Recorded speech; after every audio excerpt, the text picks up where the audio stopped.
Okay, well, like 349. That's not right. 9? Wait. 49. Yeah. Yeah, that makes sense. That makes sense. Can you guys hear that? Because it's just... You can hear that. So loud. This intro. I think it's going to be better in like a little bit. Once I get to the real thing. But oh boy. Anyways. Shout out. Dark shout out. Call out, I guess. Dark shout out to the person in a Jeep. So like no top to their car, no side, sometimes no doors, but this one had a door, but no windows, no top, no back. Like it's a half back, you know what I'm saying? Like no back. A car seat is sitting on the back. I'm like, a car seat? You have a child in an open Jeep? And they're like, yes. So we're looking, and I'm like, it can't, what? But it's so funny to me because, like, in a weird way, people kind of live fast and loose with lives or health, but they also gave their kid in a car seat their iPhone, and the fact that I'm just like, okay, so my family doesn't really share personal stories with each other. We just don't. And the closest to a personal story my dad would tell me is when he would tell me, like, oh, you know, everyone has opinions. You gotta respect people's opinions, you know, stuff like that. And it was just, that's kind of the closest there. We kind of got the closest to, like, a little bit of insight of who he is. We're not really storytelling people, but one time in elementary school, my eldest sister, my eldest sibling, asked my grandmother for a personal story, and my grandmother passed away when I was in like 4th or 5th grade, so a handful of years later, and I was actually going to get kicked out, and I'm like, no, I don't want to get kicked out. I'm sitting on this porch. It was such an iconic moment, like she's sitting on a chair, like a wooden chair on a porch, and I was sitting there, and they're like, move, get away, and I'm like, no. And I'm so glad I stuck to my guns with that because it's one of my favorite memories of my family, like, situation. And I was sitting there and I'm like, no, I refuse to move. And they're like, okay, as long as you're quiet, but now you're being all loud. I'm like, because you're trying to kick me out. Screw you. So anyways, what happened is my grandma told us the story of, I think it was before she got divorced to her husband, but she was the only one in the car. So she hooked up my dad, my aunt, and my uncle being the youngest. And he was in a car seat. Everyone else was old enough not to be in a car seat. And she drove there.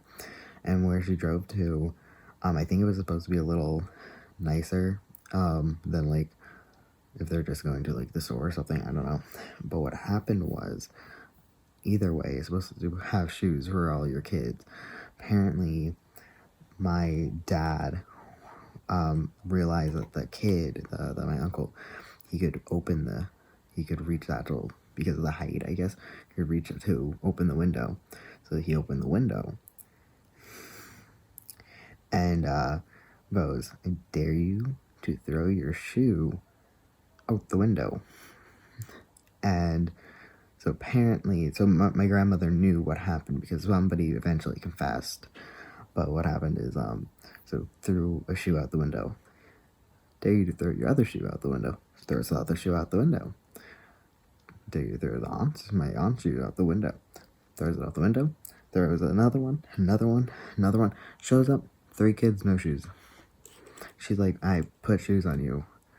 Lost 3 pairs of shoes that day. No one had shoes. And she didn't know what to do. She's like, oh my God.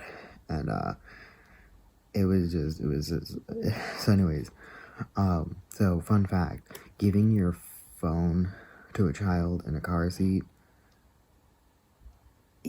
like, not even on purpose, but like, what if you turn too fast? The kid is trying to hold this giant phone with his hands, and it just.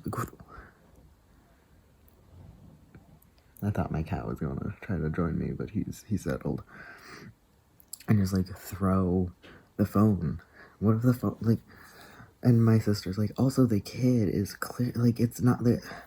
There's so many things like the actual seat is very very low on your back, so the whole car seat, like a good 2/3 of it were kind of covered, but then a good third or more of a third was just no a third. I'll go. I'm gonna go with third, maybe more. Just not even on like there's no back. There was nothing. It was literally, that's how it's so obvious that it was a car seat. And I'm just like, again, people like to live dangerously with stuff like not car seats necessarily, but like with kids, with certain things. So, but like, or like it's good enough, but like, or in situations or whatever, I don't know. But you give your kid your phone in that situation too, and that's like, and it's such a weird thing. It's like, obviously kids safety is way more important, but it just like, just the idea that you also gave the kid a phone, it was just like, is the phone attached to something? Because that's how you lose your phone. Anyways, it was really cute though. Another kid, we went in, me went into get my shots as always, and what happened was, there was a kid who must have been 5th grade, because he was wearing his hall monitor, like it's like a sash, but then also a belt around your waist, and he was so wearing it, and so I guess he was must have been 5th grade, and he kind of looked at me a few times, but like, hall monitor, hell yeah. But I don't want to say anything because like kids get spooked really easily. So usually I just ignore kids. But then also another one, we were going to, we went to the grocery store after, and in the grocery store, a little kid, teeny little toddler sitting in the seat, teeny little toddler, looks at my eldest sister, and my eldest sister, waved because this baby's intrigued and is just looking at my sister. And so she waves, and the baby waves, but then also kind of, babies don't know how to move your hands correctly, But my sister puts her hands together, like interlaced her fingers, kind of, I don't know, interlaced both her hands, and was just kind of had her hands on the card. And then she realized that the baby did the same thing, until the baby waved again, and then my sister waved, and then my sister put her hands back, and then the baby put her hands back, intertwined fingers, and my sister was like, that baby's copying me. And sure as hell, yeah, that baby was copying her. And a baby did this before with her, where my sister was rolling up and pushing up the sleeves up her arm, on her forearm, and the baby straight up was copying her movements. And I don't know what it is, but somehow my sibling is friend-shaped for toddlers. Toddlers love, I don't know what it must be, but something about her movements, just, kids love copying her. It's very funny to me. Because I don't think babies follow what I do. Some kids look at me and stuff, but I don't know what it is, because like, I don't know if she did it this time, but oh yeah, she just had a glitch mask on, but sometimes her mask has like safety pins in it. She has a completely buzzed head, like way shorter than this, like zero guard, the whole head every week. So it's like, kids, I don't know why, but kids just absolutely love it. And this toddler cracks up smiling whenever my sister would smile back at this kid, and it was just like, yeah. So it was very cute. Yeah, when I walked in though, all my nurses said hi to me, and I was like, why? Usually it's only the nurse that gave me my shots. So I was like, okay, but I was already feeling off. And I know it's completely just like paranoia, not paranoia, but like different. And I think it's just because I showed up early today for my shots, and usually I do it later. So I think that's why they're like, oh, with you. Okay, you're not scheduled yet. Usually, well, I don't need to be scheduled, but like usually you're later.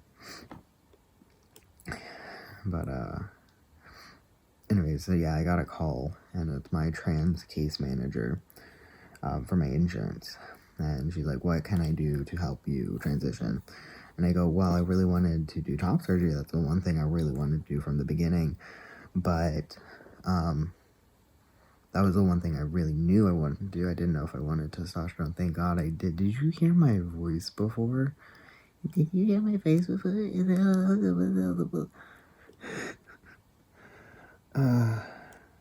ever realize that you're more dysphoric about something after you felt the other way? It's like, I didn't realize I had such a bad opinion of my own voice. And like, given I didn't like listening to myself, but like, now if it's like, okay, you gotta go back, I'll be like, at no. And it's like such a weird thing that it's just like, it's the same when somebody first called me he was online. They just assumed I was a guy, and I was like, oh my god. And it's like a video, and it's so true, where it's like, she, her, he, him, and whatever, but someone used like they, them, and then the person's just like, that should be hitting different. And it's so true. For me, it's just like, I don't realize I want something until I try it, and then I'm like, that should be hitting different. So it's like, take testosterone. Actually though, like, wait. So anyways, so that happened. So I was like, yeah, I always wanted top surgery even before anything else. But they kind of put it off.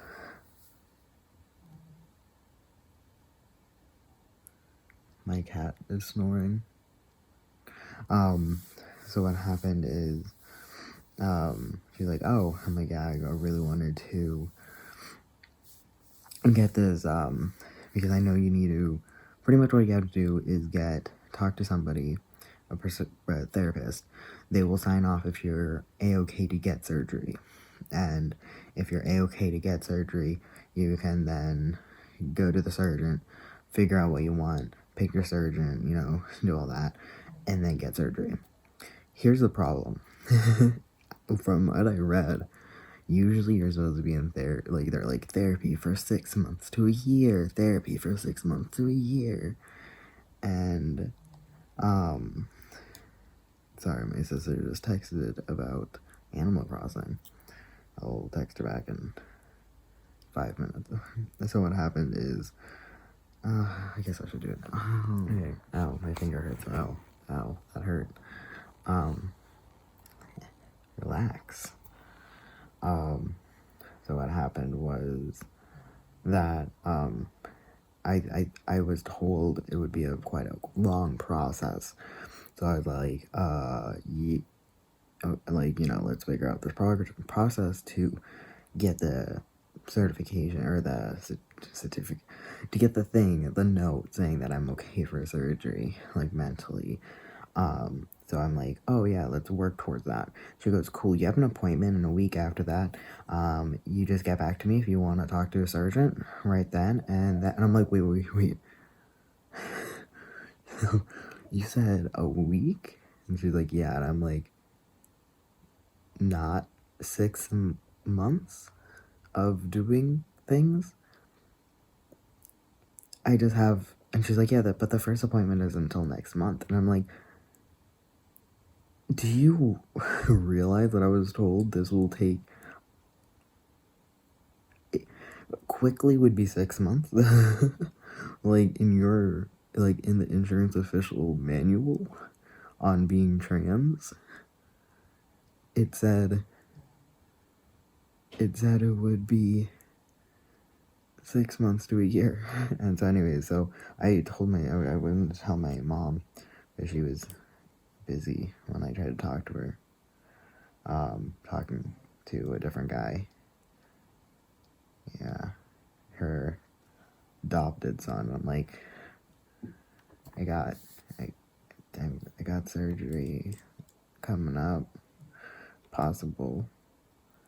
But apparently the surgeon, it might take a while to make an appointment because COVID, blah, blah, blah. And I'm like, boy, you got me an appointment next month. I thought I wouldn't have this. Like, again, 6 months to a year later, I will wait. like what? So I come downstairs and I have to tell my siblings. And my siblings were like, woo, wait. And I'm like, yeah.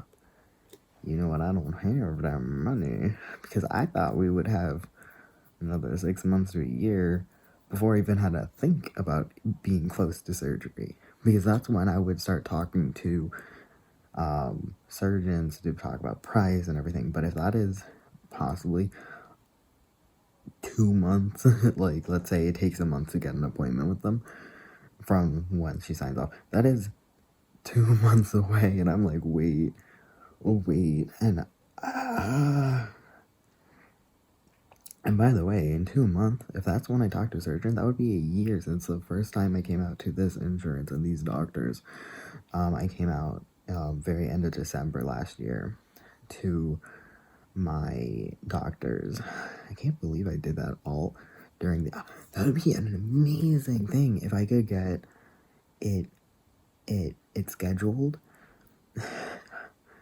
in the same year that I came out, like all within this year. That would be fantastic. I would absolutely love that. And I didn't realize it would be so soon, because I asked my previous psychologist, where I'm like, hey, psychologist? What's the other word? Therapist? Whatever. I asked him, and he's like, yeah, we would have tried to do this.